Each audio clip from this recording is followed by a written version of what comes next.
Tuhaye ikaze kuri Harvest Bible Fellowship Rwanda, itorero ryanjye n'umuryango wanjye, itorero ryawe n'umuryango wawe. Uyu munsi rero turi muri ya mwanya mwiza wa turibaza bigasubiza. Ikibazo cyacu gishingiye ku nkingi yacu ya kane mu nkingi zacu 6 zubakiye kuri Kristo. Iravuga ngo twamamaza ubutumwa bwiza bwa Kristo dushize amanga. Ikibazo kiravuga ngo ese kuki dukeneye kwamamaza ubutumwa bwiza bwa Kristo dushize amanga? Turi kumwe na John rero agiye kudufasha gusobanukirwa bitewe nuko abitekereza cyangwa uko abyumva. Murakoze, ukuntu mbitekereza numva ko ijambo rya Kristo ni ukuri kandi ukuri kuvugwa gushize amanga. Uvuga ukuri avuga atikeka nta rwikekwe kuko ibyo abavuga abahamya neza n'umutima we ko abyizera kandi ko ariko kuri. Niyo mpamvu dukwiriye kuvuga ijambo ry'Imana dushize amanga kuko tubyizera nk'ukuri kandi ko ukuri gukwiriye kuvugwa nta rwikekwe nta bundi bwikekwe buri inyuma yabyo. Ese ni ryari buriya tubwiriza ubundi ubutumwa bwa Kristo?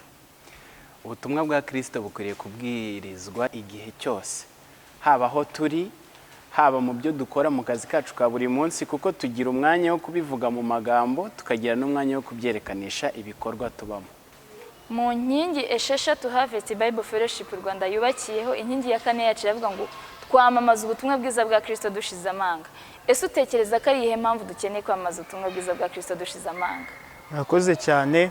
Impamvu ya mbere nuko na Yesu ajya kujya mu ijuru yabwiye intumwa ze, mugende mujye mu mahanga yose mubwirize ubutumwa bwiza.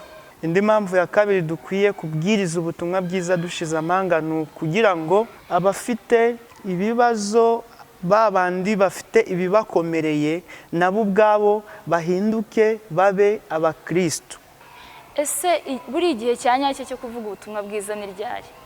Ubutumwa bwiza nta hantu utabuvugira, nta gihe utabuvuga. Buri gihe wavuga ubutumwa bwiza bw'Imana mu rusengero, ahantu mu nzira wabuvuga, ndetse yemwe binashoboka ko wajya muri stade wagenda ukabuvuga.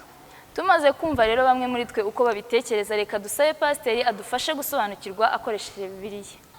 Turabashimiye cyane. Ngira ngo inkingi ya kane twubakiye iravuga ngo twamamaza ubutumwa bwiza bwa Kristo dushize amanga.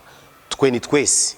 Rero nkuko tuvuga ngo turibaza birigasubiza, twavuga ngo nize impamvu zitera kwamamaza ubutumwa bwiza bwa Kristo. Hari impamvu nk'eshatu zituma twamamaza ubutumwa bwiza bwa Kristo, nubwo impamvu ari nyinshi. Ariko dushingiye kuri Bibiliya, impamvu ya mbere twamamaza ubutumwa bwiza bwa Kristo nuko ni inshingano twasigiwe na Kristo.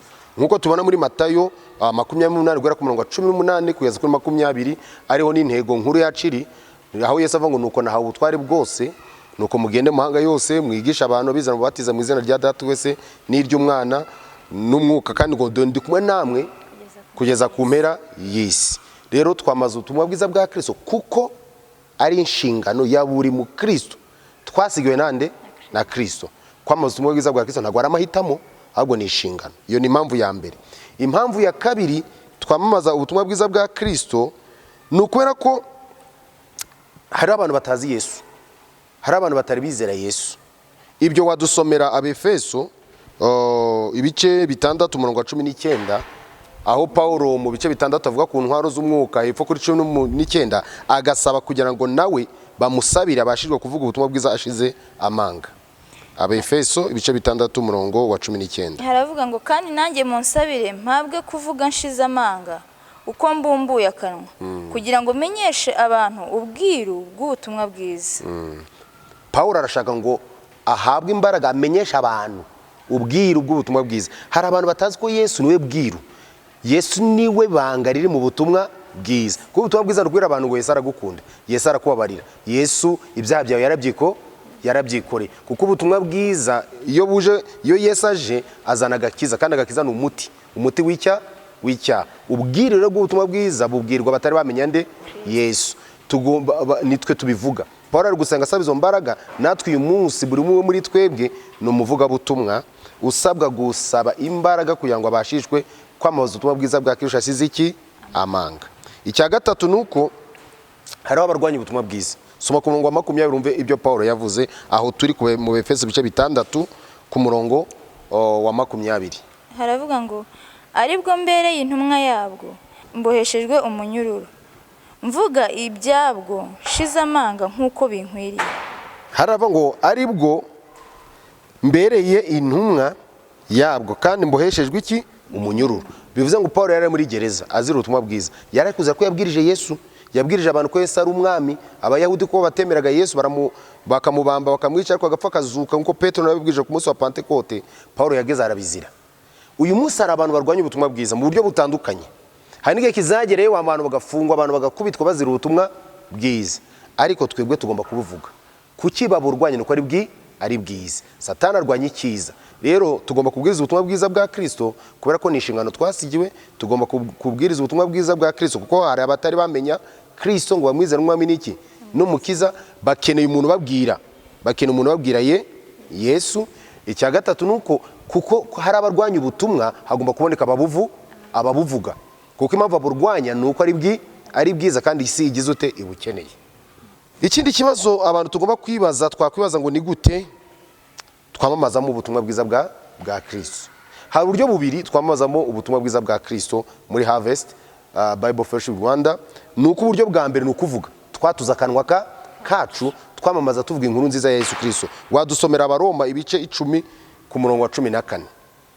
Ntago ari kugenda gusa ngo tugende mu nzira, ariko birasanga tubivuge, twatuza akanwa tubwirize, twigishe ijambo ry'Imana, tubwire abantu ngo bizere. Ariko se bamwambaza bate bataramwizera?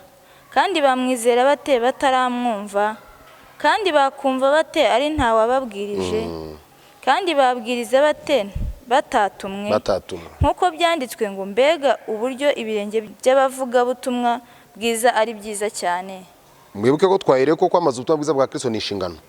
Iyo umaze kumwigishwa uratumwa. Nk'iko twakire mu rusengero, twakire mu itorero, wayi umwigisha wande wa Kristo. Niyo mpamvu tuvuga ngo nta karege yakaba mu rusengero.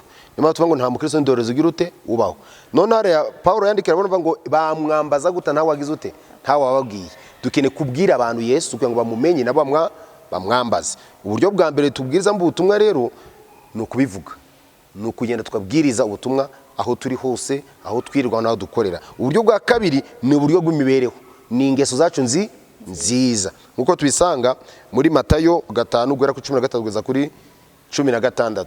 Yesu yarehereje amaze kuvuga ngo abahiriwe abari bo, ageze hepfo agaragaza uburyo turi umunyu, turi umucyo w'isi, kandi uburyo ingeso zacu zagombye kuvuga kurenza amagambo yacu. Matayo 5 ku murongo wa 13 haravuga ngo muri umunyu w'isi, mbese umunyu nukayuka uzaryoshwa n'iki? Ntacyo uba ukimaze keretse kujugunywa hanze abantu bakawukandagira. Muri umucyo w'isi, umudugudu wubatswe ku mpinga y'umusozi ntubasha kwihisha. Nta bakongeza itabaza ngo baritwikirize intonga, ahubwo barishyira ku gitereko cyaryo rikamurikira abari mu nzu bose.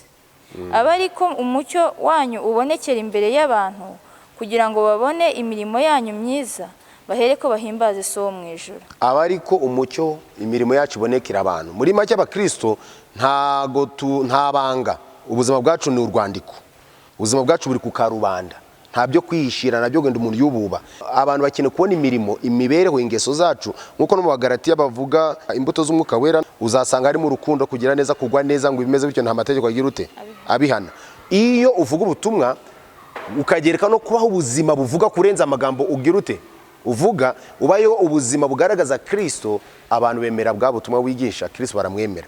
Bivuze ngo rero twamamaza Kristo biciye mu kubivuga, biciye mu mibereho yacu igaragaza Kristo, mu mirimo myiza dukora iramya Imana, mu mirimo ivuze ngo ihesha Imana iki icyubahiro. Icyanyuma nuko ni hehe twamamariza ubutumwa bwiza bwa Kristo.